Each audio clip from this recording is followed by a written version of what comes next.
We are opening the sources today on a truly somber note. We're acknowledging the passing of a figure who, well, who really defined excellence across two demanding professional spheres in Canada. Yeah. The material before us really offers an exploration of the extraordinary life and achievements of Colleen Patricia Jones, a name that's just, synonymous with elite sport and trusted broadcast journalism. It is a moment of deep national reflection, for sure. Colleen Jones passed away on November 25, 2025. She was 65, following a battle with cancer. And the sense of loss, you can just feel it across the country, especially in her native Nova Scotia. It's undeniable. And what the sources immediately emphasize is, well, the unprecedented nature of her career. It was a life lived on two parallel tracks, and both of them led right to the very pinnacle of success. That dual legacy is exactly what we're going to analyze today. Our mission is to provide you, the listener, with a thorough discussion of the material we have, charting her record-breaking career on the ice and her nearly 40 years as a trusted voice in media. Right. We're looking for the how, the why, and the lasting impact of her commitment. And the recognition she earned really confirms the scale of that impact. I mean, she is globally recognized as the skip who led two women's world championship teams. Right, and for anyone less familiar with curling, the skip is. They're the captain, the strategist. They call the shots. They throw the last two most crucial stones of every end. And domestically, she claimed 6 Canadian women's championships, the Scotties Tournament of Hearts. 6. That's an astounding figure. It is, and it includes that unprecedented run of 4 consecutive national titles. And the country really recognized that sheer, sustained dominance. In 2022, she was appointed to the Order of Canada. And 6 years before that, in 2016, she was inducted into Canada's Sports Hall of Fame, receiving the Order of Sport. Absolutely. And the accolades, they stretch far beyond just curling. If we look at a 2018 ranking of Nova Scotia's 15 greatest athletes, she was placed second. Second only to Sidney Crosby. Only to Sidney Crosby. When you think about the whole spectrum of Canadian sport, that placement just confirms her status as a genuine sporting giant. She transcended the world of curling. Let's unpack this monumental life by going back to the very beginning. So our first section focuses on her early ascent. We're talking the 1970s through 1989, how she found her place in the sport and, established that foundational dominance that would later define her. Right. Colleen Jones was born December 16, 1959 in Halifax, Nova Scotia. And the material suggests curling was less a choice and more a birthright. It was certainly a family tradition, a community affair. The sources indicate she was just immersed in the sport early on, joining the famed Mayflower Curling Club at just 14 years old. 14, that's incredible. And this wasn't just casual. This immersion saw her immediately finding competitive success, even skipping the St. Patrick's High School curling team. The key thing to understand is that she was thrown into high-stakes competition almost right away. So that early exposure to leadership, to pressure, it really set the stage. It absolutely did. And her junior success was immediate and profound. She won 2 provincial women's championships in the juniors, first playing second. Right, the second position, which is all about setting things up. Exactly. That was in 1976.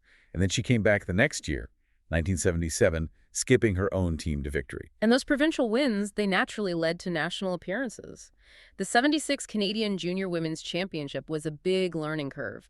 But by 77, her Nova Scotia team, with Jones skipping, posted a really strong 6-4 round-robin record. Securing 4th place overall. 4th place. And the round-robin, for those who don't follow closely, it's that initial league play where everyone plays everyone. A good record there is key. That experience paved the way for a transition to senior play that was just incredibly fast. In 1979, Jones, still skipping the Nova Scotia women's team, competed at the Canada Winter Games in Brandon. And she reached the final, earned a silver medal after a tough loss to New Brunswick's Denise Levine. But what's fascinating here is the sheer speed. The sources say just 2 days after winning that silver medal, she was competing at the 1979 McDonald Lassies, the senior national championship, at only 19 years old. It's an immense physical and mental capacity for relentless competition. And that's where she got the first of her eventual 16 Nova Scotia women's curling championships, playing second on a rink skipped by Penny LaRocque. And the LaRocque rink did exceptionally well at that national level. They finished the round robin tied for second with a strong 7-3 record. But then they lost the subsequent tiebreaker match, which is that sudden death game to see who advances. Missing the playoffs that year had to be a disappointment, but it definitely established her presence. So 1980 was a crucial pivot point. This is when she really embraced this skip position at the provincial level. Yeah, she led her own team to her first provincial title as a skip, going undefeated in Nova Scotia. She carried that momentum right into the 1980 Canadian Ladies Curling Association Championship, Where her team just dominated. Dominated the round robin with an impressive 9-1 record that earned them a critical bye directly to the final. And this is where we see the first major test of her mental game at that level.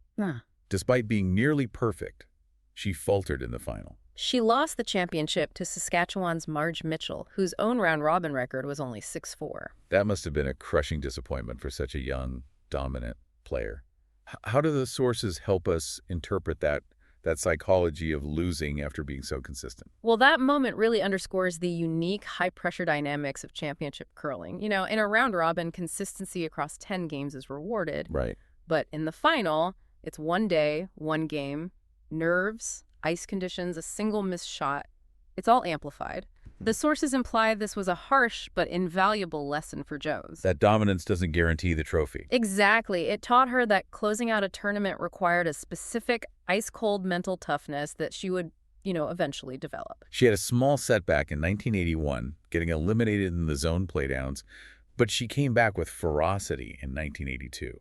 This year with a strong team, Kay Smith and her sisters, Monica and Barb, she cemented her status as a historic figure. Indeed. She won her second provincial title as skip, and crucially became the youngest skip ever, at age 22, to win the national women's title, the Scotties Tournament of Hearts. And her 7-3 round-robin record resulted in this incredibly tight 5-way tie for first place heading into the playoffs. It was a masterclass in clutch performance. She overcame Saskatchewan's Arlene Day and then definitively defeated Manitoba's Dot Rose in the final to claim the national title. That victory was definitive. It established her reputation as a formidable leader under extreme pressure. And winning the national title meant representing Canada at the 82 World Women's Curling Championship in Switzerland. She guided them to a solid 6-3 record, which put them in a 4-way tie for second. But the pressure of the world stage was immense. It was. They were eliminated after losing 2 critical tiebreaker games against Scotland and Norway. A tough ending internationally, but that national champion title at 22 years old was secure. It signaled her undeniable talent. The sources then note a bit of a shift in the mid-career period, from 83 to 89. What was happening that seemed to slow her competitive momentum? Well, the sources are clear that marriage and starting a family introduced a natural slowdown in her competitive curling. Right. But she certainly didn't disappear. She continued to make national appearances, demonstrating consistent high-level drive, even while balancing new priorities. We see that resilience right away in 1984. After being eliminated from the 83 provincials, she came back the next year to beat her rival Virginia Jackson in the final of the Nova Scotia Hearts. And that win sent her back to the 84 Scotties Tournament of Hearts in Charlottetown. Once again, she finished first in the round robin with a dominating 9-1 record. But history repeated itself a little bit. It did. She lost in the final again, this time to Manitoba's Connie LaLiberté rink. When you analyze her early career, this pattern of round-robin dominance followed by final game heartbreak is a crucial narrative thread. Right. It shows she mastered every element of the game except maybe that final nerve test. A lesson she would later overcome in a big way. And the competitive landscape in Nova Scotia stayed fierce. In '86, she formed an intriguing partnership, joining forces with Penny Larocque, her main provincial rival. Yeah, with Larocque throwing third stones. It suggests a willingness to put rivalry aside to form a stronger team. And that strategic alliance paid off instantly. They won the 1986 provincial championship. But that success didn't translate nationally. No, they went 5-6 at the 86 Scotties Tournament of Hearts and missed the playoffs. It just shows how difficult it is to build that instant chemistry at the national level. And that partnership, the sources say, was brief. By '87, she was eliminated from the provincial championship. But that same season, she was competing on an even bigger stage, the Canadian Olympic curling trials. Yes, curling was a demonstration sport back then, but the stakes were huge for athletes. Jones and her team put up a solid 4-3 round-robin record, but were ultimately eliminated in a tiebreaker loss to Pat Sanders. Another extremely close call on the international front. Those tiebreakers really seemed to be the hurdle in that decade. The margins were incredibly thin. She managed to cap off the decade strongly, though, securing her 6th provincial title in 1989. Her team's performance at the '89 Scott Tournament of Hearts was impressive, a 7-2 round-robin record. Which placed her in a five-way tie for second place. And she narrowly missed the playoffs again, losing a tiebreaker. So the 1980s showed Jones as this consistent, high-performing curler, breaking records, but often facing those heartbreaking losses. Exactly. And that chronic experience of falling just short is the necessary precursor to the strategic and physical changes that would lead to her unparalleled, dynasty-defining run in the next decade. Moving into our second section, we're charting the truly dominant years, what we're calling the reign of the Jones rink, from 1989 to 2006. This period is just. It's defined by statistical achievement that is, in many ways, still unmatched. It really is, and it begins with a brief, planned pause that speaks directly to her other career. Jones actually took the 1989-90 season off from competitive curling. Right. Specifically to focus on her commitments with CBC. For the 1990 Commonwealth Games, this is an early indication of her ability to manage this incredibly complex, dual career schedule.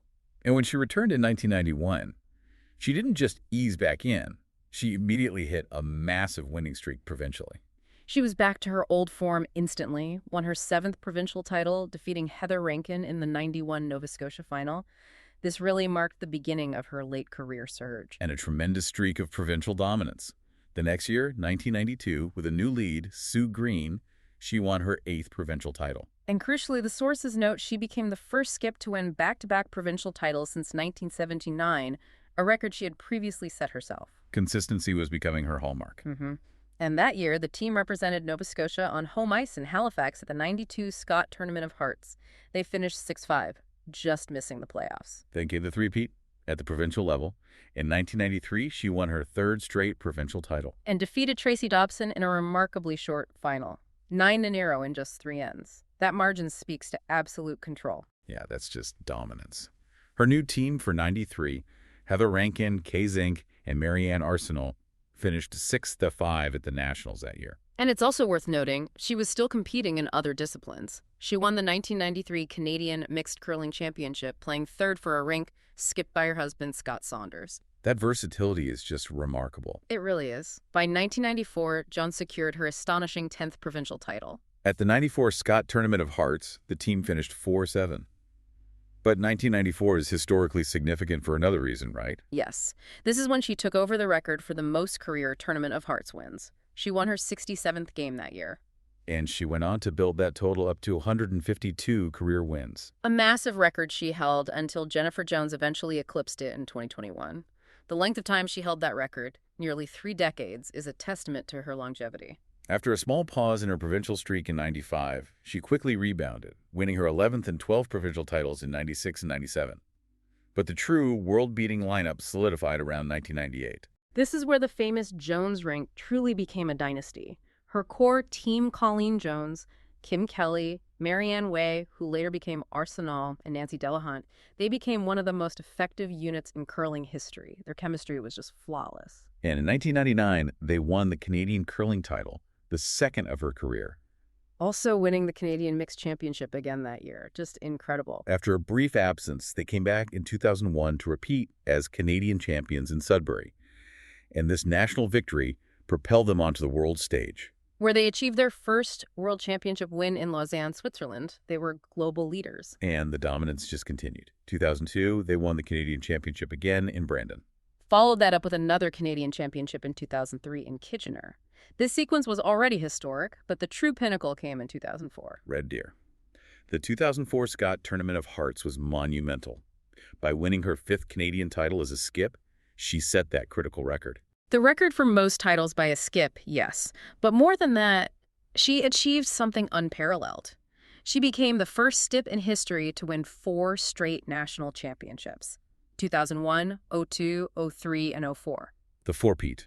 It's a measure of sustained excellence that's rarely been matched as any major Canadian sport. To maintain that level of intensity and tactical precision year after year, especially when every other team is gunning for you, it's just exceptional. And mirroring her 2001 success, the 2004 national title opened the door to the World Championship in Gevel, where they went on to win their 2nd World Championship. 4 straight national titles, 2 world titles in 4 years. It's an almost unimaginable achievement. The era, however, did begin to wind down. The 2005 Scott Tournament of Hearts narrative is particularly poignant. It shows the immense respect she commanded, even when the winning streak finally ended. Her team, despite their historical dominance, finished the round robin at 6-5. They needed a tiebreaker. And they lost it. They lost that tiebreaker to Sandy Comeau of New Brunswick, which eliminated them. But the source details this beautiful, moving moment of recognition. The standing ovation. A standing ovation so profound it actually halted play in an adjacent game. That moment perfectly encapsulates the respect and admiration the curling community had for this team, for Jones, acknowledging their legacy even in defeat. The final chapter for this specific team came in 2006. They were back in form at the Nationals, but were defeated in the semifinals by the emerging powerhouse Jennifer Jones. And at the close of the 2006 season, this famously dominant team broke up. She then played third for Kaysing for a season, before returning to skipping for the 2007-2008 season. But the sources indicate that at the end of that season, 2008, Jones retired from competitive curling for the first time. The legacy of that dynasty was already completely secure. Section 3 now shifts our focus to the professional life she conducted simultaneously with her high-level competitive career. Her nearly 4 decades as a broadcasting pillar.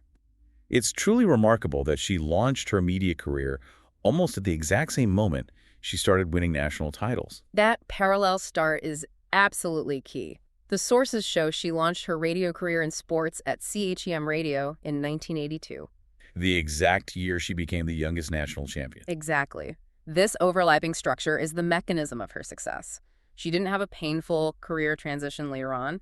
She integrated the two professions from the very start. So her media role gave her immediate visibility and stability. And her curling success gave her instant authority as a sports voice. It was a perfect synergy. She made quick professional moves, transitioning to television at CTV in 1984 and then joining the CBC by 1986. Which means for 2 decades, she was balancing the grueling travel and training schedule of a champion curler with the constant demands of daily television and news reports. And her long tenure with the CBC is a defining part of her public persona.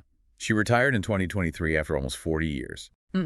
And the sources pinpoint that, beginning in 1993, she took on this highly visible, cross-functional role as the weather presenter and sports reporter for CBC Morning News on CBC News World. That's a unique and demanding dual role. Weather and general news require a broad, trusted appeal, which is quite distinct from the niche world of competitive sports. It meant she was known and trusted by the Canadian public, who might not follow curling at all. Her face was a daily fixture, establishing her as a versatile, reliable journalist. This versatility was her great advantage. She was relatable, whether covering a major storm or a national championship. And when she did transition to sports commentary, she brought that broader, trusted media persona with her, which elevated the coverage. She could explain complex curling strategy in a way the average viewer could really understand. We see that synergy repeatedly during the Winter Olympics. In 2006, at the Torino Olympics, she was doing CBC segments specifically on curling. She didn't just report scores, she provided the tactical insight of a champion. And her voice was recognized internationally. For the 2010 Winter Olympics in Vancouver, she served as a curling commentator for the American network NBC. Which highlights the international acknowledgement of her knowledge and her talent for communication. Proving she could articulate the nuances of curling to a broad North American audience. Her Olympic involvement continued throughout her broadcasting career. Sideline reporter for curling at the 2014, 2018, and 2022 Winter Olympics. That consistent, visible presence meant that even as the faces on the ice changed, she remained the authoritative and consistent voice for curling coverage on Canadian television. It's truly incredible to think about the timeline. She won her first national title in '82, launched her media career that same year. Won her last competitive World Senior Gold in 2017. And was still reporting on the 2022 Olympics. The sources also note her involvement in digital content, co-hosting the online series That Curling Show with Devin Haru. That willingness to adapt to new platforms, from radio to television to digital streaming, it just underscores her professional adaptability and relevance across nearly 4 decades in media. She retired from the CBC on April 6, 2023, concluding an impressive 37-year run. To maintain a career of this length of visibility while simultaneously pursuing the demands of a high-performance athlete is truly rare. We turn now to Section 4, which examines her later competitive returns, her senior success, and the lasting legacy she built. It proves that her competitive fire, it never truly went out. It really didn't. The competitive spirit of Colleen Jones resurfaced dramatically in 2010. After being heavily involved in broadcasting the Vancouver Olympics that year, the sources indicate the experience clearly reignited a passion. Right. On March 24, 2010, she announced she was returning to competitive curling, with the explicit goal of qualifying for the 2014 Sochi Olympics. She joined a team aiming for that goal, but just as this comeback was getting started, the sources detail a severe health crisis. This is a critical and difficult moment in her biography. It highlights her vulnerability, but also her incredible resilience. Days before the playdowns for the Nova Scotia Scotties were set to begin, specifically on December 10, 2010, Jones was diagnosed with meningitis. Which is a potentially life-threatening illness. Absolutely. It immediately forced her to step away from the ice, turning over skipping duties. A diagnosis of that severity just before a major competition. You'd expect a long, slow recovery. What does the material suggest about the speed of her return? The recovery was startlingly swift. It's a testament to her tenacity. Despite the seriousness of the illness, she was able to return to competition quickly enough to win the 2011 Nova Scotia Senior Women's Championship on February 27th. That timeline is incredible. Going from a life-threatening diagnosis to winning a provincial title in roughly 2.5 months. It demonstrates an unparalleled level of mental and physical fortitude. And following that illness, she continued her Olympic push. She focused on the senior ranks, winning back-to-back seniors championships in 2012. And that senior team represented Nova Scotia at the Canadian Senior Curling Championships, where they earned a bronze medal. She could immediately regain competitive form. The most exciting development, though, came for the 2012-2013 season. A true reunion with the heart of her dominant championship team. Jones reunited with Marianne Arsenault and Kim Kelly, maintaining their goal of reaching the 2014 Winter Olympics. This time, the roles were slightly different, which reflected a pragmatic, team-first approach.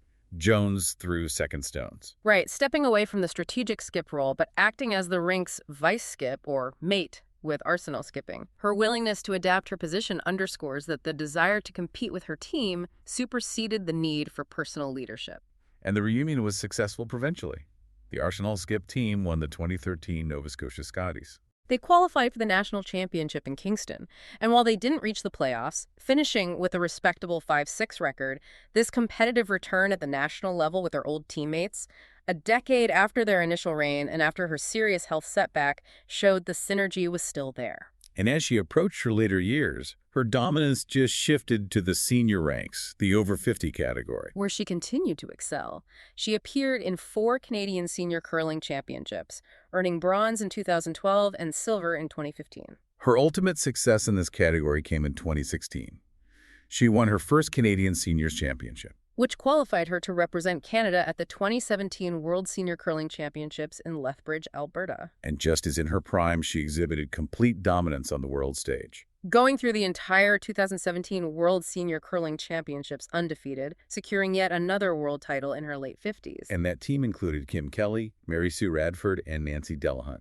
Familiar faces. It really brought her career full circle. Beyond the ice, the sources also give us insight into her personal life, noting her marriage to Scott Saunders and their 2 sons. And the legacy she built is visibly carried through her family. One of her sons, Luke Saunders, is also an active curler who currently plays third on the Owen Purcell rink, which Jones had also coached. So her influence transcended her own playing career. Absolutely. Finally, let's just reinforce the immense acclaim she achieved. She's a member of both the Canadian Curling Hall of Fame and the Nova Scotia Sport Hall of Fame. And in 2019, that TSN poll of broadcasters, reporters, and top curlers ranked her as the 3rd greatest Canadian woman curler in history. And as we mentioned at the start, her lifetime contribution was recognized at the national level with her appointment to the Order of Canada in 2022. Her competitive life, from her teenage years to her senior world title, is just marked by consistency, resilience, and unparalleled achievement. As we conclude this thorough analysis of the sources detailing Colleen Jones's life, we have to reflect on the totality of her impact. It wasn't just about winning titles. It was about building 2 full, demanding, and successful professional lives simultaneously. That is the most salient point of her entire career. How rare is it for an athlete to achieve such unparalleled success?